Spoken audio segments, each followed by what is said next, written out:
दोस्तों, Afzal but with fact के साथ एक और अहम प्रोग्राम लेकर आपकी खिदमत में हाजिर है। और अगर किसी ने सब्सक्राइब अभी तक नहीं किया तो आप सब्सक्राइब कर लें, ताकि रोज़ाना की बुनियाद पर आप तक मेरा तजिया भी पहुंच सके और बड़ी बड़ी खबरें भी पहुंच सकें। आज हम बात करेंगे दो तीन बड़े बुनियादी इश्यूज़ पे। कि पहली बात तो यह है कि पीटीआई के चेयरमैन इमरान खान ने पूरी पीटीआई की क़यादत पर अदम एतमाद कर दिया है। खा वो बैरिस्टर गौहर हों, खा वो अली मोहम्मद ख़ान हों, खा वो सलमान अकरम राजा हों, खा वो गौहर यूब हों, और सारी क़यादत इत्मीनान से फ़ारिग हो गई है। कैसे हुआ है, फ़ैसला क्या हुआ है, इसका इम्पैक्ट क्या आएगा, इसकी डिटेल हम आपको बताएंगे कि पीटीआई की क़यादत पर खान ने अदम एतमाद कैसे किया है। दूसरी, एक हुकूमत के हवाले से या इस्टेब्लिशमेंट के हवाले से हम बार बार कह रहे थे कि डील डील की बात करते थे, लेकिन अब खान साहब ने फैसला किया है कि जो बात होगी कैसे होगी। खान साहब ने मुज़ाकरात के हवाले से एक बड़ा ऐलान किया है, उसकी डिटेल आपको बताएंगे।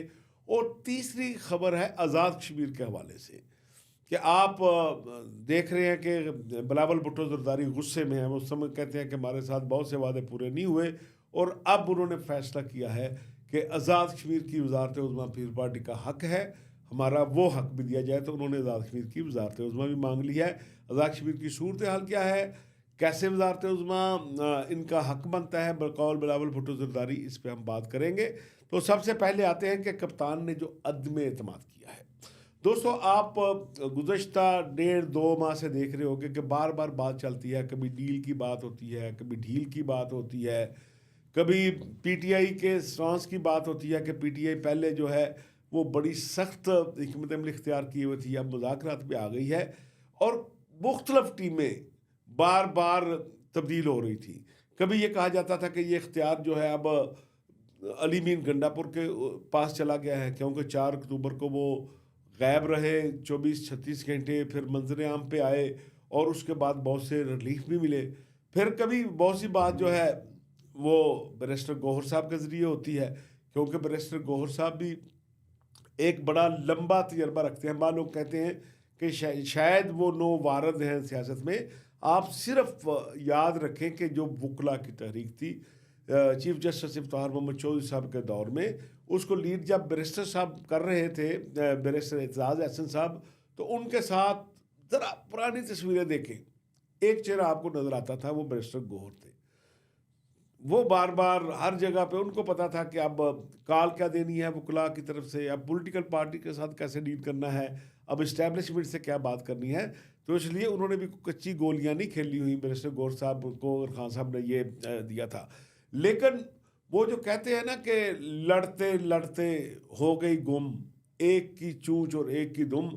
अब पीटीआई में एक कंपटीशन था, मुकाबला था कि भाई दूसरे लीडर को नीचे कैसे दिखाना है, क्योंकि खान साहब के बाद नंबर 1 तो नहीं कह सकते, नंबर 2 की दौड़ी जो होगी, क्योंकि नंबर 1 तो खान साहब हैं। खान साहब जेल में हों, खान साहब बाहर हों, खान साहब नंबर 1 है पीटीआई में। तो सबकी ये ख्वाहिश थी कि कौन ये पोजीशन लेगा। कोई अंदर पैगाम अलीमा खां के ज़रिए भेज रहा था, कोई जब मुलाकात के लिए ये जाता था, और किसी एक के करैक्टर को इन्होंने जो है वो ऐसा नहीं छोड़ा कि खान साहब के सामने उसको मशकूक ना बनाया हो। हर एक के ताने बाने, फलां जी फलां इस्टेब्लिशमेंट के बंदे के साथ डायरेक्ट है, फलां फलां डायरेक्ट है, फलां फलां के साथ डायरेक्ट है, तो अली मीर गंडापुर फलां के साथ है, गौर साहब उसके साथ हैं। तो अब खान साहब ने सारा काम ही ख़त्म कर दिया है कि उन्होंने कहा कि अगर सारी पार्टी किसी एक पे जो है वो मुतहद नहीं है, कोई अब बंदा आने वाला दूसरे के मतलब खैर की बात नहीं कर रहा, तो ज़ाहिर है खान साहब की भी आंखें खुली खुली रह गई कि यार मैं तो जेल में हूँ, अब करूँ क्या, इतमाद करूँ तो किस पे करूँ। अब कहते थे कि फ़लाँ बंदे की बात और हो रही है, वो अपने लिए फ़लाँ चीज़ मांग रहा है, आपके लिए तो कुछ नहीं कर रहा, आपको आके और चीज़ बताई जाती है। तो अब खान साहब ने 2 फैसले किए। एक तो जेल के बाहर जो बड़ा फैसला होगा वो बुशरा बीबी की हदायत पर होगा। ज़रूरी नहीं कि वो अनाउंस करें, मैं फिर रिपीट करने लगा हूँ। अनाउंसमेंट वो सलमान अकरम राजा करें, अनाउंसमेंट वो बैरिस्टर गौहर करें, अनाउंसमेंट उसकी अली मीन गंडापुर करें, जो भी करें, लेकिन इंस्ट्रक्शन किसी को होगी, बुशरा बीबी की होगी कि जो वो कहेंगी वो हरफ आखिर होगा पीटीआई में। एक तो ये फैसला हो गया कि ये जो कमेटी बनी हुई है वो जो फैसला करेगी, वो जो डिस्कशन करेगी, बुशरा बीबी लाइन देगी और उस फ्रेमवर्क के अंदर रहकर वो बात होनी है। तो दूसरा उन्होंने कहा कि अब जो बड़ी बात होनी है, छोटी मोटी बातें होंगी कि जल्द से कि जो है वो मंजूरी दे दें, वो देंगे, तो वो तो खान साहब नहीं फैसला करेंगे। कि अब उन्होंने कहा जो मीनिंगफुल बात होगी, जो मकसद बातचीत होगी, जो फैसला कुन मरहला होगा, उसके लिए बातचीत जिसने करनी है वो मेरे साथ करे, अडयाला जेल में करे। तो इसलिए अब पूरी टीम ने अपने पाँव खुद कुल्हाड़े से काट लिया, खान साहब से शिकायतें लगा लगा कर। अब खान साहब ने फैसला कर लिया है कि भाई जो बात करनी है मेरे साथ करनी है। अब आ जाए कि 24 नवंबर को बुशरा बीबी ने जो बहुत बड़े ऐलानात किए हैं पेशावर में, और ये फैसला हो गया है कि जब बुशरा बीबी ने सदारत की, उन्होंने अनाउंसमेंट की, उन्होंने खान साहब का पैगाम दिया कि क्या क्या तरीकाकार होगा, किस तरह आपने आना है। अगर जो गिरफ्तार होगा घर में बैठ के फ़ोन करके गिरफ्तारी देगा वो पार्टी से फारग, जो MPA 3000 बंदे लेकर नहीं आएगा पार्टी से फारग, जो MNA लेकर नहीं आएगा फारग। मुझे इस ऐलान से ये लगता ये है कि मैंने पहली भी कहा था, मेरी बात नोट कर लें कि पहली सबसे बात मैंने आपको बताई थी कि 24 नवंबर का एहतजाज मौखर करने पर गौर हो रहा है। कि अब बुशरा बीबी ने पैगाम तो दे दिया, इतनी इतनी बड़ी जो है वो अनाउंसमेंट भी कर दी। अब बुशरा बीबी जो है वो एक ज़ाहिर है घरेलू खातून है, उन्होंने वजारत उज़्मा के दौरान तो बड़े बड़े फैसलों में वो शरीक रहीं, एजिटेशन में तो वो कभी शरीक नहीं हुई। अब मुझे ये बताएं, कोई बंदा एक छोटा सा पॉलिटिकल वर्कर बता दे, क्या पंजाब के किसी भी इलाके से कोई MPA 3000 बंदा लाएगा? ओ भाई, बुशरा बीबी साहबा, उसको ट्रांसपोर्ट कौन देगा? इंतजामिया ने फैसला किया है कि जो ट्रांसपोर्ट देगा उसका रूट मुअत्तल, कौन देगा?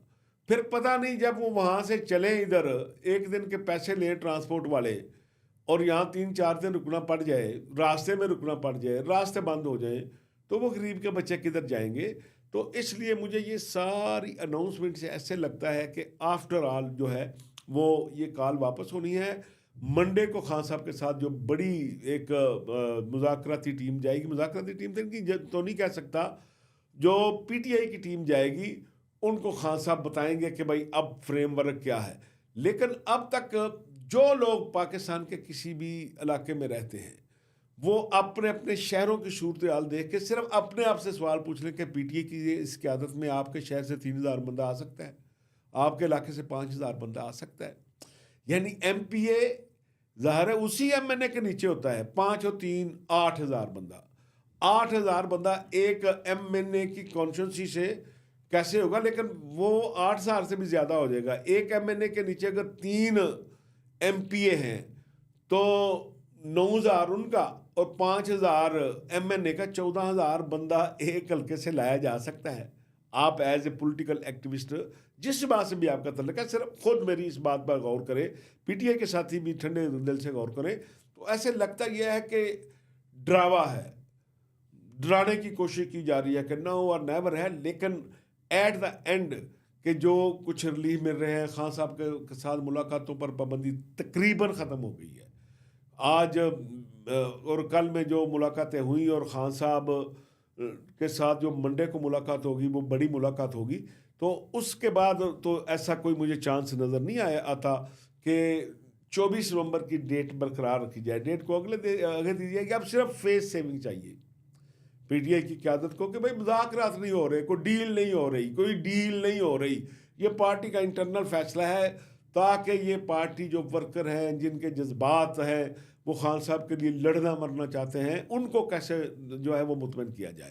तो इसलिए अब PTI की सारी क़यादत फारग, फाइनल फैसला खान साहब करेंगे। जेल के अंदर जो बड़ी बातचीत होनी है, जो बड़ी डील होनी है, और जेल के बाहर जिसने भी मैं बार बार कह रहा हूँ, बात करनी होगी, पहले बुशरा बीबी से बात होगी, जो नामो प्याम होगा बुशरा बीबी के ज़रिए होगा, और फिर वो अंदर तक बात जाएगी। तो तमाम लोग जो हैं वो इस बात को ज़हन में रख लें, जो खाका आपके सामने पेश किया गया है वो आपको इसी तरह नज़र आएगा। अब आ जाए कि आज़ाद कश्मीर में अब क्या होने जा रहा है, कि आप 2-3 दिन से देख रहे हैं कि बिलावल भुट्टो बड़ी एग्रेसिव स्टेटमेंट के साथ आ रहे हैं। कहा जा रहा है कि हमसे जो वादे किए गए थे वो पूरे नहीं हुए, आईनी तरमीम में हमें जो कहा गया वो सब कुछ हमें नहीं दिया जा रहा। एक तो मैंने आपको बताया था कि कम से कम 50 जज लगने हैं चारों सूबों में और इस्लामाबाद के हाई कोर्ट समेत सुप्रीम कोर्ट में। पीपल पार्टी उसमें अपना हिस्सा चाहती है, और हिस्से का तरीकाकार क्या होगा वो आपको नजर आ जाएगा। लेकिन अब जो बिलावल भुट्टो जरदारी ने पैगाम भेजा है वफाकी हुकूमत को, उन्होंने कहा जी भाई कि जो पावर शेयरिंग फार्मूला है उसके तहत आज़ाद कश्मीर की वजारत उज़्मा मेरा हक है, क्योंकि अगर वो आज़ाद कश्मीर के वज़ीर आज़म जो है उनका तल्लक मुस्लिम लीग नून के साथ नहीं है, अगर उनका तल्लक पीपल पार्टी के साथ नहीं है, अगर उनका तल्लक हुकूमत के किसी सियासी जमात से नहीं है, तो फिर उनके खिलाफ तरीके एतमाद का बंदोबस्त करे, वफाकी हुकूमत मंजूरी दे, कंसर्न अथॉरिटी जिनको जो आज़ाद कश्मीर के हवाले से बात करना चाहती है उनसे बात करे, और मुझे आज़ाद कश्मीर की वजारत उज़्मा चाहिए। क्योंकि जो पावर शेयरिंग फार्मूला है पीपल पार्टी और मुस्लिम लीग नून के दरमियान वो ये है कि जिस असम्बली में जिसकी अक्सरियत होगी वो पार्टी उस इलाके की हुकूमत बनाएगी। अब अगर पार्लिमानी पार्टी को देखा जाए तो पीपल पार्टी के अराकीन असम्बली की तादाद ज़्यादा है, मुस्लिम लीग नून की तादाद उससे कम है, लेकिन अभी जो मेन गेम पलट सकते हैं वो sitting prime minister Chaudhary Anwarul Haq साहब कर सकते हैं। वो बहुत अच्छे राब्ते में है, बीबी फरियालपुर तालपुर साहबा के साथ भी उनका बड़ा अच्छा राब्ता है, चौधरी रियाज साहब के साथ उनका बड़ा अच्छा राब्ता है। आपको याद होगा कि पहले जब पीपल पार्टी की हुकूमत थी तो उनको गुड गवर्नेंस के हवाले से कमेटी बनाकर चौधरी अनवारुल हक साहब को उसका चेयरमैन बनाया गया था। वो ज़ाहिर मुफक्कर आदमी है, सोचते समझने की बात करते हैं, पढ़ते लिखते हैं। तो अब कोई बाजी अगर पलट सकते हैं तो वो चौधरी अनवारुल हक साहब हैं, जो सिटिंग प्राइम मिनिस्टर हैं। वो पीटीआई के टिकट से जीते थे, लेकिन बाद में जब इमरान खान साहब की इधर से हुकूमत ख़त्म हुई और वजारत उज़्मा के लिए सरदार तनवीर लियास जो है वो अदालती फ़ैसले के ज़रिए उनको डिस्क्वालीफाई किया गया था। आज़ाद कश्मीर की तारीख का ये भी बड़ा वाक़या था। और फिर जब वजारत उज़्मा का इलेक्शन हुआ तो उन्होंने एक फॉरवर्ड ब्लॉक टाइप बनाकर पीटीआई के लोगों का दोनों जमातों से वोट लिए थे, मुस्लिम लीग नून से भी और पीपल पार्टी से भी। दोनों ने उनके मुकाबले में कोई कैंडिडेट खड़ा नहीं किया था और अनवारुल हक जो है वो वज़ीर आज़म बन गए थे। अब देखना यह है कि क्या तहरीक अदम एतमाद आती है या चौधरी अनवारुल हक साहब जो हैं वो भी सरफराज बुगटी साहब की तरह बने बनाए वज़ीर आज़म जो है वो पाकिस्तान पीपल पार्टी को मिल सकते हैं। आपको सूबा बलूचिस्तान का याद होगा कि केयर टेकर सेटअप में बुगटी साहब जो हैं वो वज़ीर दाखिला थे, किस तरह उन्होंने रिज़ाइन दिया, फिर इलेक्शन लड़ा, फिर पीपल पार्टी में शमूलियत अख्तियार की और फिर वज़ीर आला बन गए। तो ये जो सूरत हाल है आज़ाद कश्मीर के हवाले से, ये आपको जहन में रखनी चाहिए कि अब आपको वहाँ तब्दीली नज़र आएगी प्रोग्राम का, क्योंकि वक्त ख़त्म हो रहा है। मैं आपको ज़रूर डिटेल बताता कि आज़ाद कश्मीर में पार्टी पोजीशन क्या है। इस वक्त पीटीआई की टिकट पे जीतने वाले कितने लोग चौधरी अनवारुल हक के साथ हैं, नून लीग के पास कितने हैं, 1-2 वोट इंडिपेंडेंट हैं, एक तरह के मुस्लिम कॉन्फ्रेंस से सरदार अतीक साहब हैं, इसी तरह सरदार खालिद इब्राहिम साहब के साहबजादे जो हैं वो भी असम्बली मेंबर हैं। ये 2 वोट भी अहम फैसला करते हैं जब भी तहरीक अदम एतमाद आती है। बहरहाल कश्मीर का मेरा सब्जेक्ट जो है उसको लोग ज़रूर सुनना चाहेंगे। आज सिर्फ इतना कि बिलावल भुट्टो साहब ने आज़ाद कश्मीर की वजारत उज़्मा मांग ली है। अब आगे तरीकाकार क्या होगा वो चंद दिनों में वाज़ेह होगा। अब दोस्तों हमारे प्रोग्राम का वक्त ख़त्म हुआ चाहता है, आपके फीडबैक का इंतज़ार रहेगा। इजाज़त दें, अल्लाह हाफ़िज़।